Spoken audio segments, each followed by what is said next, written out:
رات کی سیاہ چادر تلے خانزادہ حویلی کے وسیع اور عریض صحن میں لگی مشعلیں غصے اور انتقام کی آگ میں اگل رہی تھیں۔ جرگے میں موجود ہر شخص کے چہرے پر تناؤ تھا اور فضا میں اتنی خاموشی تھی کہ دور کہیں گرنے والے پتے کی آواز بھی سنائی دے سکتی تھی۔ پرویز خان اپنے بیٹوں سمیت سر جھکائے زندگی کی بھیک مانگ رہا تھا جب ارسلان خانزادہ نے اپنی مخصوص شاہانہ انداز میں ٹانگ پر ٹانگ رکھی اور ہاتھ میں پکڑے سگار کا دھواں فضا میں اچھالتے ہوئے اپنی برف جیسی سرد نظریں پرویز خان کے چہرے پر گاڑ دیں۔ میں تمہارے بیٹے کا خون بخشنے کو تیار ہوں پرویز خان، لیکن بدلے میں مجھے کوئی زمین یا جائیداد نہیں چاہیے۔ ارسلان کے لہجے کی کھنک نے وہاں موجود بڑوں کے کان کھڑے کر دیے۔ اس نے ایک گہرا سانس لیا اور شفقانہ مسکراہٹ کے ساتھ وہ بات کہہ دی جس نے جرگے میں بم پھاڑ دیا تھا۔ مجھے صرف آپ کی بیوہ بہو ایک رات کے لیے اپنے بستر پر چاہیے، ہم یہ خون معاف کر دیں گے۔ یہ سنتے ہی وہاں موجود سفید داڑھیوں والے معتبرین کے ماتھوں پر پسینہ آ گیا اور پرویز خان کا چہرہ پل بھر میں سفید پڑ گیا۔ خانزادہ خاندان کی روایت میں بیوہ کی ڈولی صرف اس کے دیور کے گھر ہی اٹھتی تھی، مگر آج ارسلان نے ان کی غیرت اور روایت دونوں کو پاؤں تلے رونڈ ڈالا تھا۔ ارسلان کی آنکھوں میں چھپا کوئی گہرا مقصد تھا یا محض بربریت، یہ کوئی نہ جان سکا، مگر پرویز خان نے اپنے بیٹے کی جان بچانے کے لیے اپنی غیرت کا سودا کرنے میں دیر نہ کی اور لرزتے ہاتھوں سے اس شرمناک فیصلے پر مہر لگا دی۔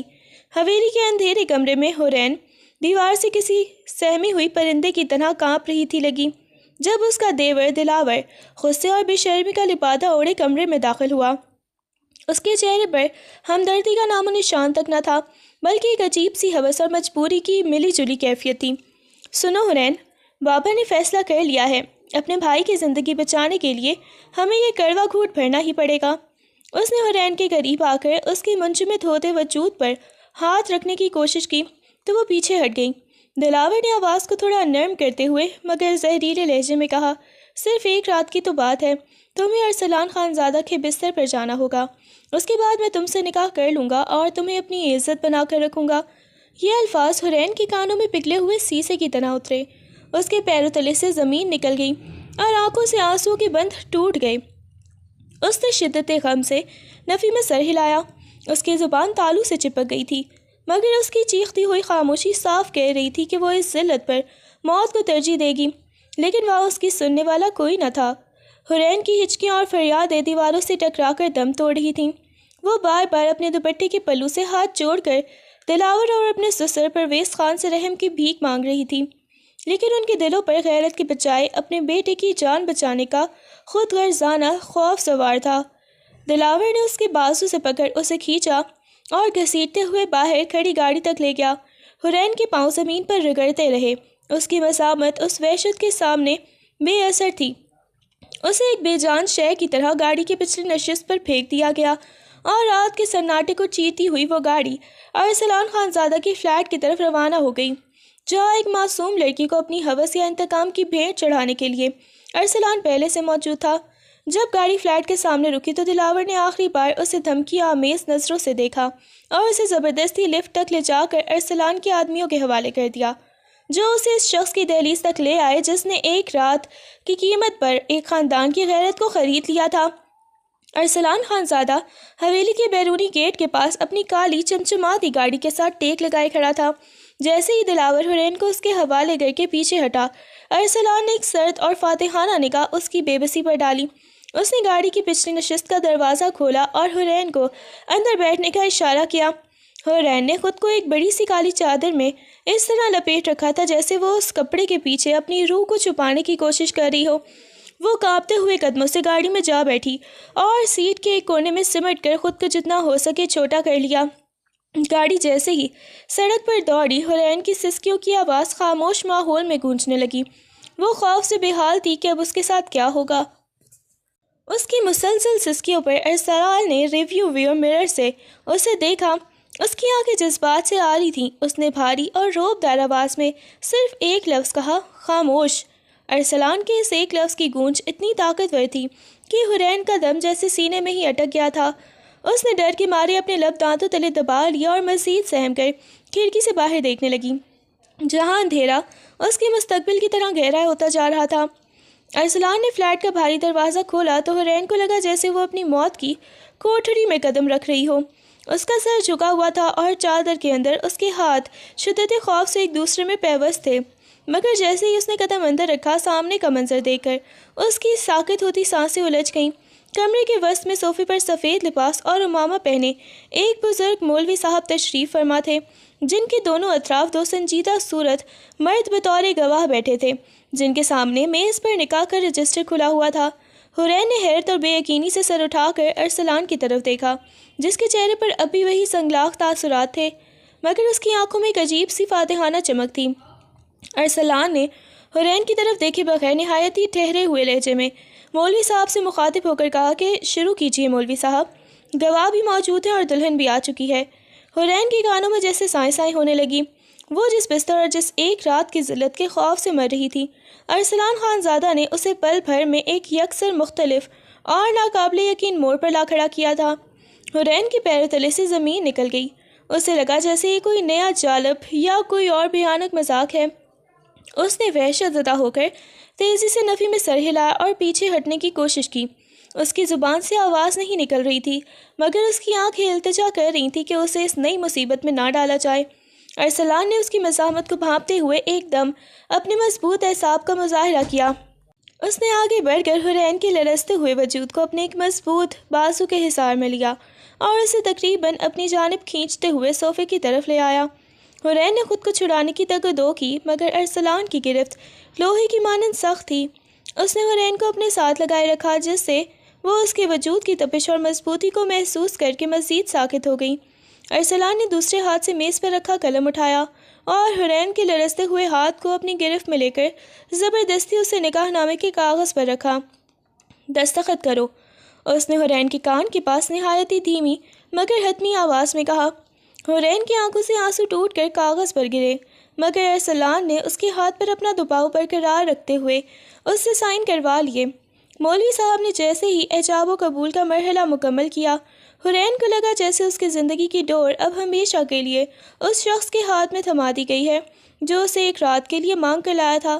نکاح کے بعد جب مولوی صاحب اور گواہان رخصت ہو گئے تو پورے فلیٹ پر ایک بوجھل خاموشی چھا گئی۔ حرین ابھی تک اسی جگہ صوفے پر پتھر کی مورت بنی بیٹھی تھی۔ اس کا وجود صدمے اور خوف سے منجمد ہو چکا تھا۔ ارسلان نے دروازہ بند کیا اور اس کی چاپ حرین کے دل کی دھڑکنوں کے ساتھ ترتیب پانے لگی۔ وہ آہنی قدموں سے چلتا ہوا اس کے بالکل سامنے آ کر رکا۔ حرین نے ڈر کے مارے اپنی آنکھیں میچ لیں اور چادر کو اپنے وجود کے گرد مزید سختی سے لپیٹ لیا، جیسے وہ پارچہ اسے دنیا کی ہر نظر سے بچا لے گا۔ ارسلان نے کچھ دیر خاموشی سے اس سہمے ہوئے وجود کو دیکھا اور پھر جھک کر اپنے مضبوط ہاتھوں سے اس کی بڑی سی سیاہ چادر کے کناروں کو پکڑا۔ اس نے بغیر کوئی لفظ کہے ایک جھٹکے سے وہ چادر حرین کے سر اور کندھوں سے اتار دی۔ چادر کے ہٹتے ہی حرین کا دم جیسے سینے میں گھٹ گیا۔ وہ دوپٹے کے بغیر صرف قمیص شلوار میں اس کے سامنے بے ڈھال بیٹھی تھی۔ اس کا سر جھکا ہوا تھا اور وہ کسی ذبح ہوتی ہوئی قربانی کی طرح کانپ رہی تھی، جبکہ ارسلان کی گہری نظریں اس کے لرزتے ہوئے وجود کا حصار کر رہی تھیں۔ چادر ہٹنے کے بعد حرین نے دونوں ہاتھوں سے اپنے چہرے کو چھپا لیا اور اس کی سسکیوں میں شدت آ گئی، جیسے وہ ان دیواروں میں دب کر مر جانا چاہتی ہو۔ ارسلان اس کے اتنا قریب تھا کہ اس کی گرم سانسیں حرین کی گردن پر محسوس ہو رہی تھیں۔ وہ خاموشی سے اسے دیکھتا رہا، مگر پھر اچانک اس کی نظریں حرین کی گردن اور کندھے کے درمیان حصے پر پڑیں، جہاں لباس سے باہر ابھرتے ہوئے گہرے نیلے اور سیاہ نشانات کسی وحشت کی داستان سنا رہے تھے۔ ارسلان کے جبڑے سختی سے بھینچ گئے اور اس کی آنکھوں میں ایک دم غصے کی لہر دوڑ گئی۔ اس نے آہستگی سے اپنا ہاتھ بڑھایا اور اپنی پوروں سے ان بدصورت زخموں کو چھوا جو کسی بے رحم تشدد کا نتیجہ تھے۔ جیسے ہی ارسلان کی ٹھنڈی پوریں حرین کے حساس جلد پر لگیں، وہ بجلی کے جھٹکے کی طرح تڑپ کر پیچھے ہوئی، مگر ارسلان نے دوسرے ہاتھ سے اس کا بازو تھام کر اسے وہیں ساکت کر دیا۔ اس کا لمس اب ہوس کا نہیں بلکہ ایک عجیب سی تپش اور قرب کا تھا۔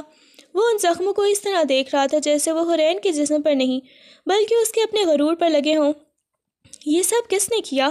اس نے دبی دبی آواز میں پوچھا، مگر حرین کے پاس سوائے آنسوؤں کے کوئی جواب نہ تھا۔ ارسلان کی پوروں کا لمس جب ان کے دکھتے ہوئے نشانات پر پڑا تو حرین نے تکلیف اور کرب سے آنکھیں میچ لیں۔ اسے لگا تھا کہ اب تشدد کا ایک نیا سلسلہ شروع ہوگا، لیکن اگلے ہی لمحے جو ہوا اس کے لیے وہ ذہنی طور پر بالکل بھی تیار نہیں تھی۔ ارسلان آہستہ سے جھکا اور اپنے تپتے ہوئے لب حرین کی گردن پر بنے اور نیلے نشانات پر رکھ دیے۔ اس کا یہ عمل کسی ہوس کا نہیں بلکہ ایک ایسی مرہم پٹی کا تھا جس نے حرین کی پورے وجود میں بجلی دوڑا دی۔ حرین کا روتا ہوا دل ایک پل کے لیے دھڑکنا بھول گیا۔ اس کے سسکیاں لبوں کے قید خانے میں دم توڑ گئیں اور وہ ساکت ہو کر رہ گئی۔ ارسلان کے لبوں کی تپش ان زخموں کی کثرت کو جذب کر رہی تھی جیسے وہ اپنے اس خاموش عمل سے ان تمام اذیتوں کا مداوع کرنا چاہتا ہو جو اس معصوم جان نے سہی تھی۔ حرین نے بے اختیاری میں اس کے مضبوط کندھے پر اپنے لرزتے ہوئے ہاتھ رکھ دیے۔ اسے سمجھ نہیں آ رہا تھا کہ وہ اس شخص سے ڈرے یا اس کے اس غیر متوقع رویے پر یقین کرے۔ ارسلان نے سر اٹھایا تو اس کی آنکھوں میں پہلے جیسی صفاقی نہیں تھی بلکہ ایک گہرا سمندر تھا جس میں حرین کو اپنی بربادی نہیں بلکہ ایک عجیب سی پناہ نظر آ رہی تھی۔ حرین کی ہچکیاں بند گئیں، اس کا پورا وجود لرز رہا تھا اور آنسو مسلسل اس کے گالوں کو بھگو رہے تھے۔ اس نے ہمت جمع کر کے نہایت ہی نحیف اور لرزتی ہوئی آواز میں سرگوشی کی، مجھے ڈر لگ رہا ہے، پلیز مجھے چھوڑ دیں۔ اس کے لہجے میں موجود معصومیت اور بے بسی ارسلان کے دل کے کسی گوشے کو پگھلا گئی تھی۔ ارسلان نے کوئی جواب دینے کے بجائے اپنے ہاتھ کی انگشت سے شہادت سے نہایت ہی نرمی سے حرین کے کانپتے ہوئے گلابی لبوں پر رکھ دی۔ اس کے اس خاموش اشارے نے حرین کے الفاظ کو وہیں روک دیا اور کمرے میں ایک گہرا سناٹا چھا گیا۔ ارسلان کی نظریں حرین کی بھیگی ہوئی آنکھوں میں گڑی تھیں۔ اس کی انگلی کا دباؤ حرین کے لبوں پر اتنا ہلکا تھا جیسے وہ کسی نازک پنکھڑی کو چھو رہا ہو۔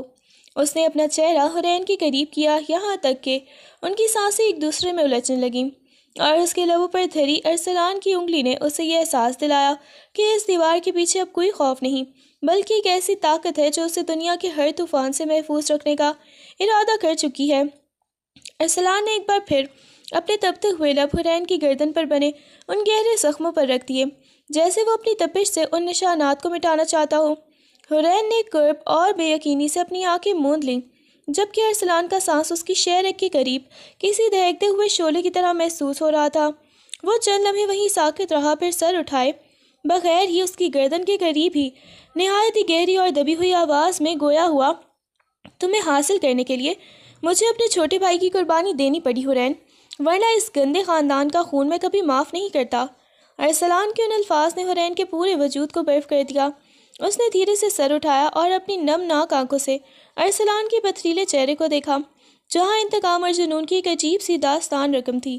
ارسلان نے اس کی آنکھوں میں جھانکتے ہوئے بات جاری رکھی، ان لوگوں نے تمہارے ساتھ جو کیا ہے اس کی قیمت تو انہیں چکانی ہی تھی، لیکن تمہیں اس دوزخ سے نکالنے کے لیے میں نے اپنے لہو کا سودا کیا ہے۔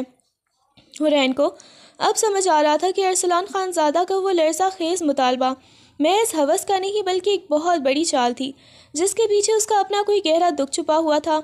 اس نے حرین کے چہرے کو اپنے دونوں ہاتھوں کے پیالے میں بھرا اور سرد لہجے میں کہا، اب تم خانزادہ کی قید میں ہو یا پناہ میں یہ تمہیں وقت بتائے گا، مگر ان کے پاس تم اب مر کر بھی واپس نہیں جاؤ گی۔ ارسلان نے جب حرین کے لباس کی آستینوں اور دامن سے باہر جھانکتے مزید نیلے اور سیاہ نشانات دیکھے تو اس کے ماتھے پر غصے کی لہر دوڑ گئی۔ اس کا دل چاہا کہ ابھی جا کر ان لوگوں کے ہاتھ قلم کر دے۔ اس نے حرین کے لرزتے ہوئے ہاتھوں کو اپنی مضبوط ہاتھوں میں تھاما اور نہایت ہی سنجیدگی سے اس کی آنکھوں میں آنکھیں ڈال کر پوچھا، حرین یہ سب کس نے کیا؟ یہ تمہارے پورے وجود پر ظلم کی داستان کس نے لکھی ہے؟ ارسلان کی آواز میں ایسی گرج تھی جو کسی مجرم کو ڈھونڈ نکالنے کا تہیہ کیے ہوئے تھی۔ حرین نے ایک دم اپنے ہاتھ اس کی گرفت سے چھڑانے کی کوشش کی اور ڈر کے مارے نظریں جھکا لیں۔ اس کے ذہن میں دلاور کا وحشیانہ چہرہ اور سسر کی دھمکیاں گردش کرنے لگیں۔ اسے لگا کہ اگر اس نے سچ بتایا تو وہ لوگ اسے زندہ چھوڑیں گے نہیں۔ وہ بری طرح کانپنے لگی اور نفی میں سر ہلاتے ہوئے پیچھے ہٹنے لگی۔ اس کے لب سلے ہوئے تھے اور خوف کے مارے آواز گلے میں ہی گھٹ کر رہ گئی تھی۔ ارسلان نے اسے مزید پریشان دیکھ کر اس کے کندھوں کو تھاما مگر حرین نے ہچکیاں لیتے ہوئے صرف اتنا کہا، خدا کے لیے مجھ سے کچھ نہ پوچھیں، وہ مجھے مار ڈالیں گے، وہ بہت ظالم لوگ ہیں۔ اس کی خاموشی اور وہ خوف زدہ نظریں ارسلان کو وہ سب بتا رہی تھی جو زبان کہنے سے کتراتی تھی، اور ارسلان کے جبڑے سختی سے بھینچ گئے کیونکہ اسے معلوم ہو چکا تھا کہ اس معصوم پر ہونے والے ظلم کے پیچھے وہی چہرے ہیں جن کو وہ اب خاک میں ملانے کا ارادہ کر چکا تھا۔ ارسلان خانزادہ کے سینے میں اشتعال کا ایک طوفان مچا ہوا تھا مگر حرین کی حالت دیکھ کر اس نے اپنے غصے کو ضبط کیا۔ وہ خاموشی سے اٹھا اور کمرے کی دراز سے مرہم کی ڈبی اور روئی نکال لایا۔ حورین ابھی تک صوفے کے کونے میں سمٹی خود کو چادر کے بغیر ادھورا محسوس کر رہی تھی۔ اس کے آنسو تھمنے کا نام نہیں لے رہے تھے۔ ارسلان دوبارہ اس کے سامنے بیٹھا اور بغیر کسی جھجک کے اس کے کندھے سے شرٹ کو تھوڑا نیچے سرکایا۔ حورین نے ہچکچاتے کر اپنے لرزتے ہاتھوں سے اسے روکنا چاہا، مگر ارسلان کی ایک سرد اور حکم بھرپور نظر نے اسے ساکت کر دیا۔ اس نے نہایت ہی نفاست اور نرمی سے مرہم اپنی انگلی پر لگایا اور حورین کی گردن کے پاس موجود گہرے نشان پر لگانا شروع کیا۔ وہ جیسے جیسے مرہم لگاتا حورین کے وجود میں ایک عجیب سی لہر دوڑ جاتی۔ ارسلان کا لمس اتنا ٹھنڈا اور مرہم اتنا سکون دہ تھا کہ اس کی تکلیف میں تھوڑی کمی آنے لگی۔ گردن کے بعد ارسلان نے اس کے سینے کے اوپری حصے پر موجود ان زخموں کی طرف توجہ دی جو اسے کسی سخت چیز کے لگنے سے نیلے پڑ چکے تھے۔ جب ارسلان کے ہاتھ حورین کے نازک وجود کے ان حصوں کو چھونے لگے جو ہمیشہ پردے میں رہے تھے تو حورین کا چہرہ اور گردن حیا اور شرم سے لال سرخ ہو گئی۔ اس کی آنکھیں جھک گئیں اور سانسیں بے ترتیب ہونے لگیں۔ اسے سمجھ نہیں آ رہا تھا کہ وہ اس قربت پر احتجاج کرے یا اس سکون کو محسوس کرے۔ ارسلان کے چہرے پر کوئی ہوس نہیں تھی، وہ تو بڑی سنجیدگی اور توجہ سے ان زخموں کا مداوع کر رہا تھا جیسے کسی قیمتی شے کی مرمت کر رہا ہو۔ جب ارسلان کی انگلیاں اس کے سینے کے قریب ایک گہرے زخم پر لگی تو حورین نے سسک کر اپنے لب دانتوں تلے دبا لیے۔ اس کی رنگت تمتما اٹھی تھی۔ ارسلان نے ایک لمحے کے لیے رک کر اسے دیکھا اور پھر مزید نرمی سے مرہم لگا کر اس کا لباس درست کر دیا، مگر حورین کے وجود پر چھائی وہ سرخی اب بھی اس کے جذبات کی عکاسی کر رہی تھی۔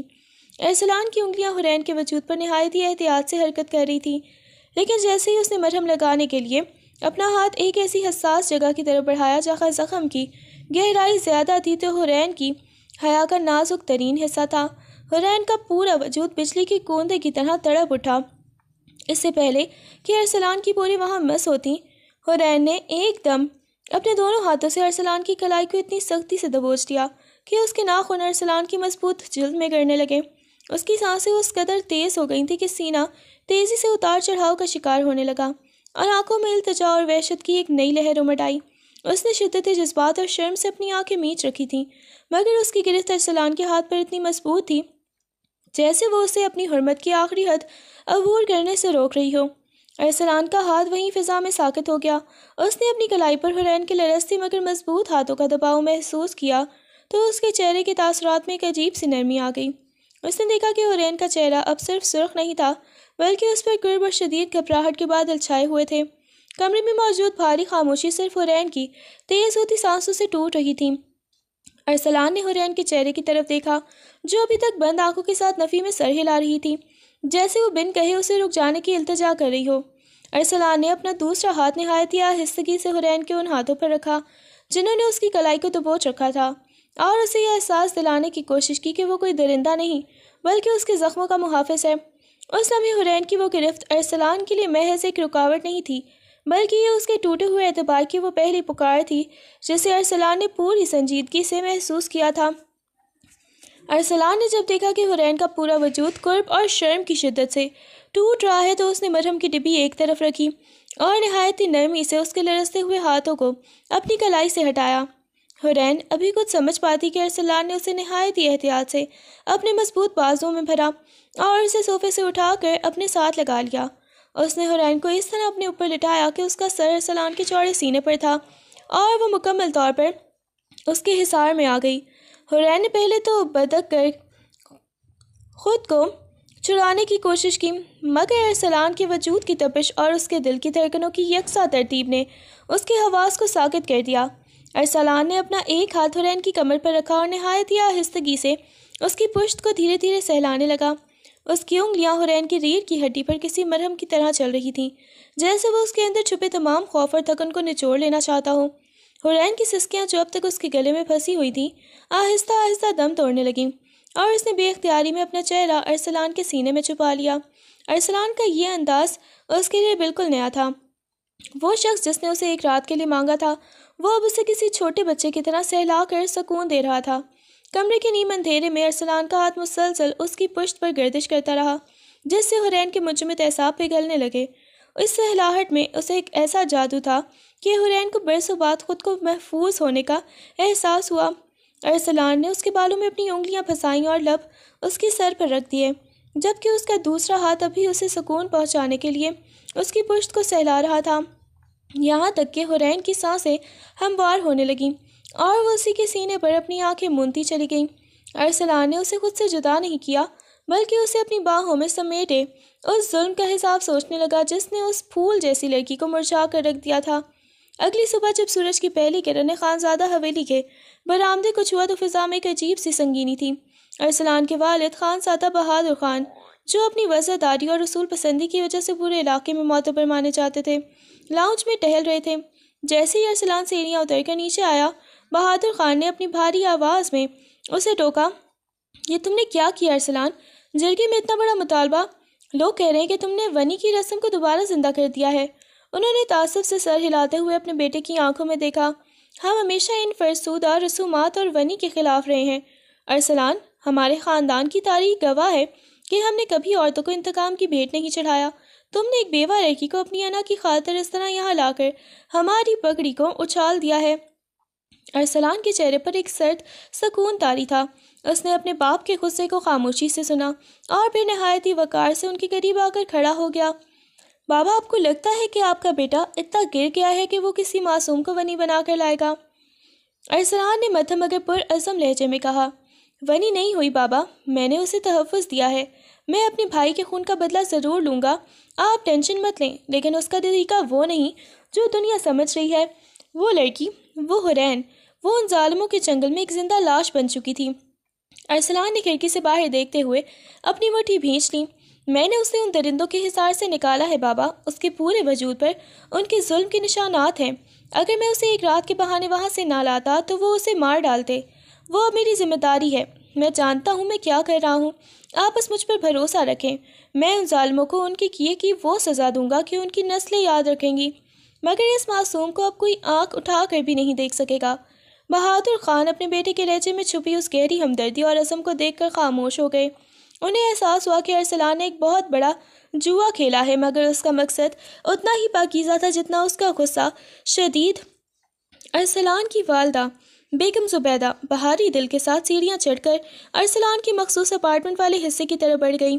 ان کے ذہن میں ہزاروں سوالات اور ایک مخلص ماں کا اضطراب تھا، مگر جیسے ہی انہوں نے کمرے کا دروازہ آہستگی سے کھولا، سامنے کا منظر دیکھ کر ان کی ممتا تڑپ اٹھی۔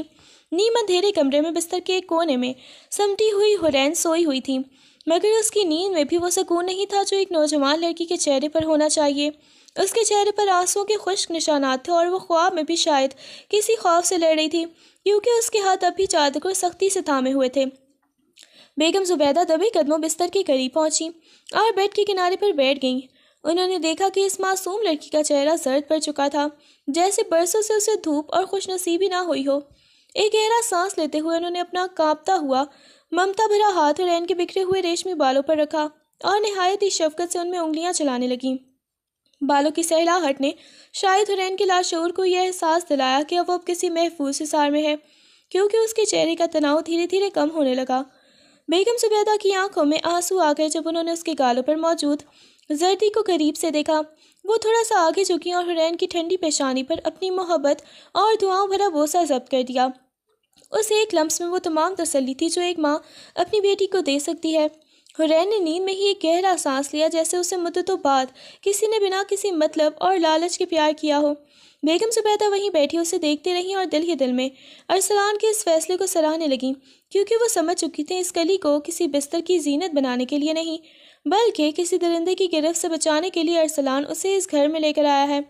ان کا دل گواہی دے رہا تھا کہ اب یہ لڑکی اس گھر کی مظلوم بہو نہیں، بلکہ ان کے اپنے جگر کا ٹکڑا بن کر رہے گی۔ حرین نے جیسے ہی اپنی بوجھل آنکھیں کھولیں اور اپنے سامنے ایک اجنبی مگر باوقار خاتون کو دیکھا تو وہ کسی بجلی کی جھٹکے کی طرح بستر پر تڑپ کر آخری کونے تک سمٹ گئی۔ اس کی سانسیں ایک دم اکھڑ گئیں اور اس نے اپنی چادر کو دیوانہ وار اپنے گرد لپیٹ لیا۔ اس کی آنکھیں خوف سے پھیلی ہوئی تھیں، جیسے اسے لگ رہا ہو کہ اب یہاں کسی بھی امتحان کا یا تانے کا سامنا کرنا پڑے گا۔ بیگم زبیدہ نے اسے یہ وحشت دیکھی تو ان کا کلیجہ منہ کو آ گیا۔ وہ سمجھ گئیں کہ یہ معصوم لڑکی ان ظالموں کے ہاتھ کس قدر ذہنی اور جسمانی اذیت سہ کر آئی ہے کہ اسے اپنے اپنوں کی شفقت سے بھی ڈر لگ رہا ہے۔ ڈر نہیں میری جان، میں تمہاری ماں جیسی ہوں۔ بیگم زبیدہ نے اسے تسلی دینے کی کوشش کی، مگر حرین کی کپکپاہٹ کم نہ ہوئی۔ اسے سہمے ہوئے دیکھ کر بیگم زبیدہ مزید اسے پریشان نہیں کرنا چاہتی تھیں، اس لیے وہ ایک گہری اور افسردہ نظر اس پر ڈال کر کمرے سے باہر نکل آئیں۔ باہر کوریڈور میں ارسلان دیوار سے ٹیک لگائے خاموش کھڑا تھا، جیسے اپنی ماں کے رد عمل کا انتظار کر رہا ہو۔ بیگم زبیدہ نے پاس آ کر اس کے بازو پر ہاتھ رکھا، ان کی آنکھیں نم تھیں۔ ارسلان وہ لڑکی نہیں بلکہ ایک زخمی روح ہے، انہوں نے بھرائی ہوئی آواز میں کہا۔ میں نے اس کی آنکھوں میں وہ خوف دیکھا ہے تو انسان کو جیتے جی مار دیتا ہے۔ وہ ان درندوں کی حصار سے تو نکل آئی ہے مگر اس کا ڈر ابھی اس کے اندر قید ہے۔ انہوں نے ارسلان کی آنکھوں میں جھانک کر تاکید کی۔ اس کا بہت خیال رکھا کرو ارسلان، اسے اب کسی تلخ لہجے یا سختی کی ضرورت نہیں، اسے صرف تمہارے احساس اور توجہ کی ضرورت ہے۔ اسے یقین دلاؤ کہ وہ یہاں محفوظ ہے، ورنہ یہ خوف اسے اندر سے ختم کر دے گا۔ ارسلان نے اپنی ماں کی بات سن کر ایک گہرا سانس لیا اور اپنی نظریں جھکا لیں۔ اس کے چہرے کی سختی برقرار تھی مگر خاموشی بتا رہی تھی کہ وہ اپنی ماں کی کہی ہوئی ایک ایک بات کو اپنے دل پر نقش کر چکا ہے۔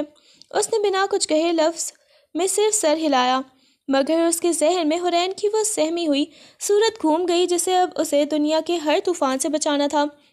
ارسلان ملازمہ کے پیچھے کمرے میں داخل ہوا جس کے ہاتھ میں کھانے کی ٹرے تھی۔ حرین ابھی تک صوفے کے کونے میں سر جھکائے بیٹھی تھی، جیسے اس کی آمد سے اسے ایک بار پھر اپنی کمزوری کا احساس ہوا ہو۔ ارسلان نے ملازموں کو اشارہ کیا کہ وہ کھانا میز پر رکھ کر چلی جائے، اور جب وہ باہر نکل گئی تو ارسلان نے خاموشی سے حرین کی طرف دیکھا جو اپنی انگلیاں مروڑ رہی تھی۔ کھانا کھا لو، تم نے کل سے کچھ نہیں کھایا، اس نے سادہ مگر حتمی لہجے میں کہا۔ حرین نے کوئی جواب نہ دیا، بس اس کا سر جھکا ہوا جو تھا وہ مزید جھک گیا۔ ارسلان جانتا تھا کہ وہ اس وقت کس ذہنی کیفیت سے گزر رہی ہے۔ وہ وہاں سے ہٹا اور اپنے موبائل سے اپنی بھابھی کو میسج کیا جو اس حویلی میں اس کے سب سے زیادہ قریب تھیں۔ تھوڑی ہی دیر میں اس کی بھابھی چند خوبصورت اور نفیس ڈریسز لے کر کمرے کے باہر پہنچی۔ ارسلان نے دروازے پر جا کر وہ ڈریسز لی اور واپس مڑ کر حرین کے سامنے بیڈ پر رکھ دیے۔ یہ کچھ کپڑے ہیں، میری بھابھی نے تمہارے لیے بھیجے ہیں، اپنے یہ پرانے کپڑے بدلو اور سکون سے کھانا کھاؤ۔ اس نے ان کپڑوں کی طرف اشارہ کرتے ہوئے کہا جن پر ابھی تک ان ظالموں کے چھوڑے جانے کی گرد باقی تھی۔ حرین ان ریشمی اور نئے کپڑوں کو دیکھا تو اسے پہلی بار اپنی زندگی کے اس بدترین موڑ پر پہلی بار کسی کی فکر اور عزت کا احساس ہوا۔ ارسلان نے اسے مزید پریشان نہ کرنے کی خاطر کمرے سے باہر قدم بڑھا دیے، مگر جاتے ہوئے اس کی نظریں ایک پل کے لیے حرین کے اس معصوم چہرے پر ٹھہریں جہاں اب خوف کے ساتھ ساتھ ایک انجانی سی حیرت بھی جگہ بنا رہی تھی۔ کمرے میں موجود خاموشی ابھی حرین کے دل کو تھوڑا قرار دے ہی رہی تھی کہ اچانک نیچے حویلی کے صحن سے بلند ہونے والی وحشیانہ آوازوں نے فضا کے سکون کو تہہ و بالا کر دیا۔ دلاور اپنے چند مسلح ساتھیوں کے ساتھ گیٹ پر کھڑا دھاڑ رہا تھا۔ ارسلان خانزادہ، باہر نکل بزدل انسان، تجھے وہ لڑکی ایک رات کے لیے دی تھی، تو نے نکاح کر کے ہماری پیٹھ میں چھرا کھونپا ہے، باہر آ، آج میں تجھے کتے کی موت ماروں گا۔ اس کی آواز میں وہی درندگی تھی جس نے حرین کی روح کو زخموں سے چنی کیا تھا۔ دلاور کی آواز حرین کے کانوں میں پڑتے ہی اس پر ایک لرزہ طاری ہو گیا۔ ماضی کے تمام خوفناک مناظر کسی فلم کی طرح اس کی آنکھوں کے سامنے گھوم گئے۔ وہ تڑپ کر بستر سے اتری اور دیوانہ وار بھاگ کر ارسلان کے پاس پہنچی۔ اس نے بنا سوچے سمجھے خود کو ارسلان کے چوڑے سینے میں چھپا لیا اور اس کی قمیص کو اپنے دونوں ہاتھوں سے اتنی سختی سے جکڑ لیا جیسے کوئی ڈوبتا ہوا تنکے کا سہارا لیتا ہے۔ خدا کے لیے ارسلان، مجھے ان کے حوالے مت کرنا، وہ مجھے مار ڈالیں گے، وہ ہچکیاں لیتے ہوئے ارسلان کے سینے سے لگ کر رو رہی تھی اور نفی میں سر ہلا رہی تھی۔ مجھے نہیں جانا وہاں، میں مر جاؤں گی، پھر ان کے پاس واپس نہیں جاؤں گی۔ حرین کی کپکپاہٹ ارسلان کے وجود میں محسوس کر سکتا تھا۔ اس کی آنکھوں میں خون اتر آیا اور جبڑے سختی سے بھینچ گئے۔ اس نے ایک ہاتھ حرین کے سر پر رکھا اور اسے اپنے حصار میں مزید پناہ دیتے ہوئے باہر کی طرف دیکھا جہاں دلاور اپنی موت کو آواز دے رہا تھا۔ ارسلان کا لمس اس وقت حرین کے لیے وہ واحد ڈھال تھا جو اسے اس درندے سے بچا سکتا تھا۔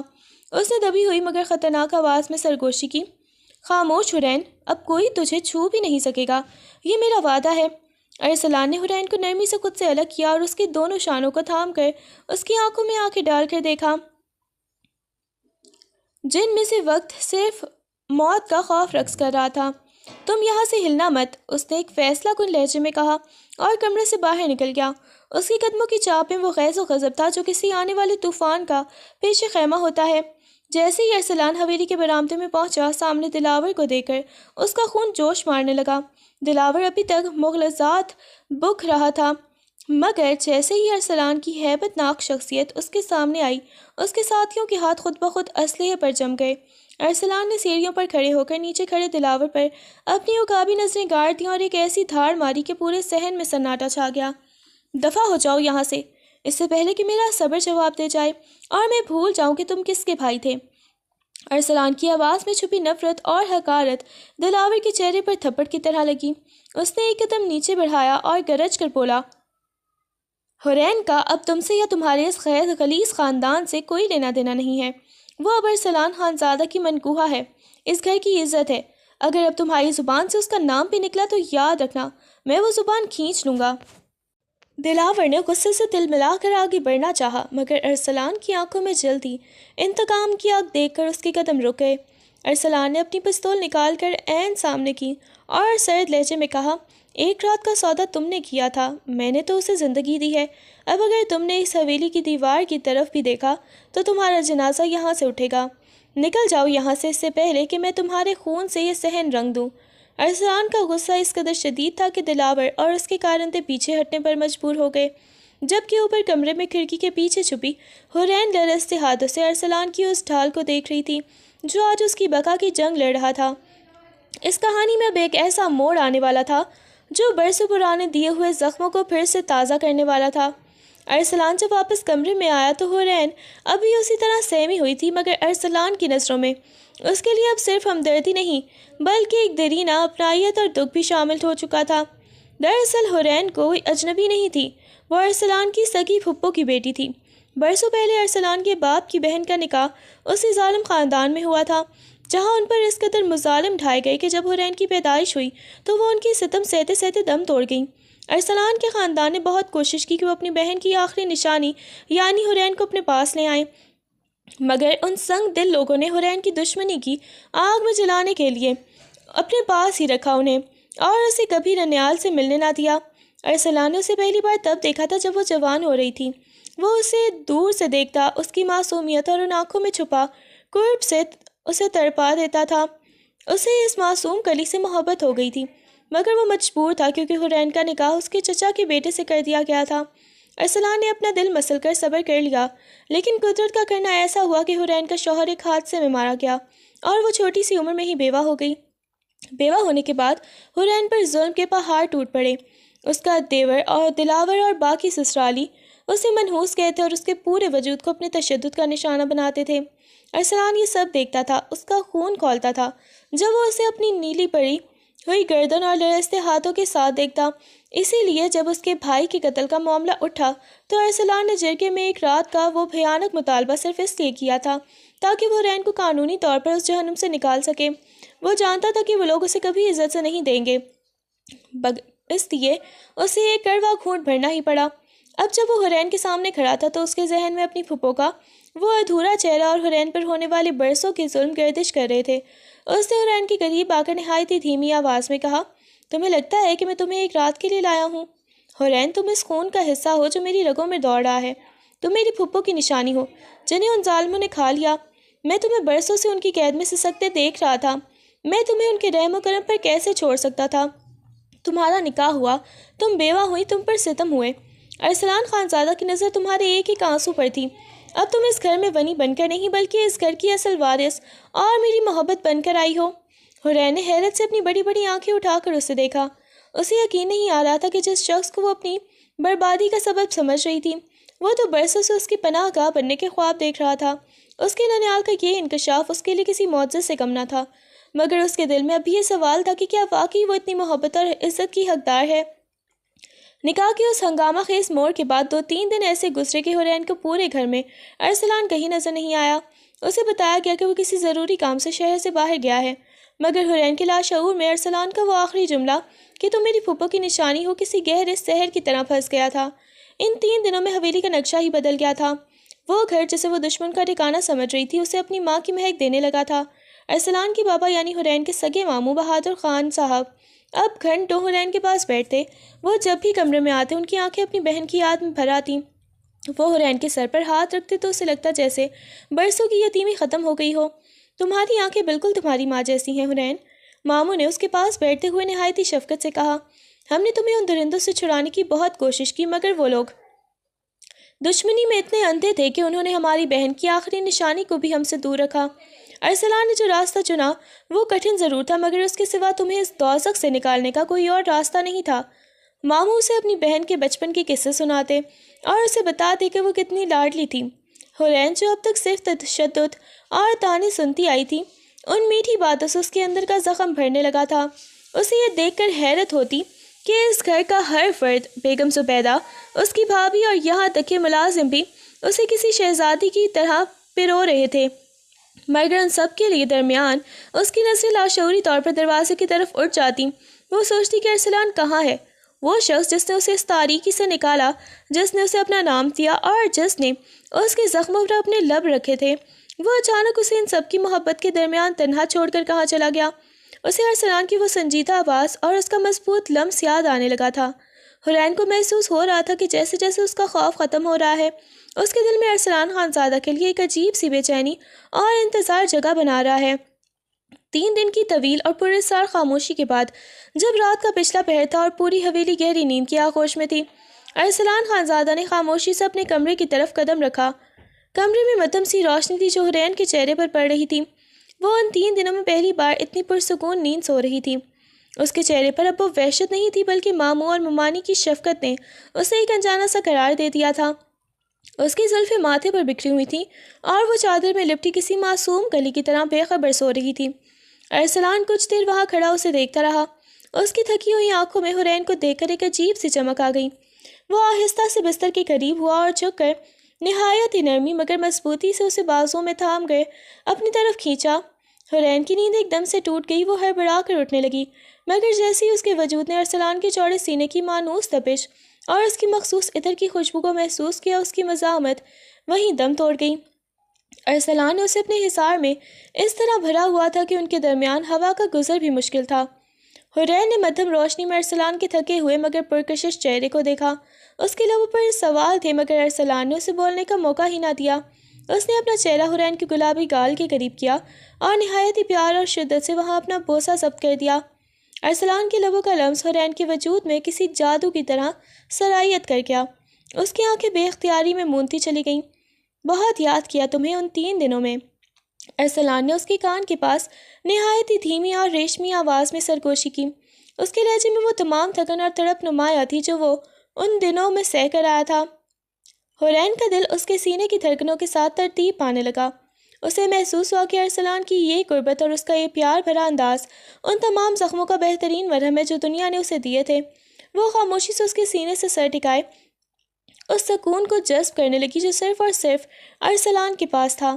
حورین نے اپنی بند آنکھیں کھولیں اور ارسلان کے سینے پر ہاتھ رکھتے ہوئے نہایت ہی نحیف آواز میں اعتراف کیا، مجھے آپ کی بہت یاد آ رہی تھی۔ اس کے لہجے میں وہ تمام اداسی اور تنہائی چھپی تھی جو ان 3 دنوں میں اس نے محسوس کی تھی۔ ارسلان نے جب یہ سنا تو اس کے حصار کی گرفت مزید مضبوط ہو گئی۔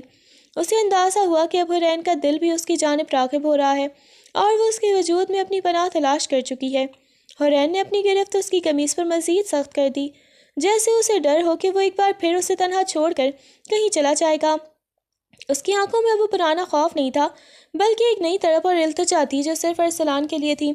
اس نے اپنی بھیگی ہوئی پلکیں اٹھا کر ارسلان کی گہری آنکھوں میں جھانکا اور نہایت ہی معصومیت سے سرگوشی کی، مجھے آپ کا پیار چاہیے ارسلان، مجھے کبھی خوف سے اور خود سے دور مت کیجیے گا۔ مجھے اب آپ کے سوا کسی پر اعتبار نہیں ہے، پلیز مجھے کبھی چھوڑنا نہیں، میں اب مر کر بھی ان لوگوں کے پاس واپس نہیں جانا چاہتی۔ حورین کے الفاظ نے ارسلان کے دل کی دھڑکنوں کو تیز کر دیا۔ اس نے حورین کے چہرے کو دونوں ہاتھوں کے پیالے میں بھرا اور اس کی پیشانی پر ایک طویل اور پرسکون بوسہ دیا۔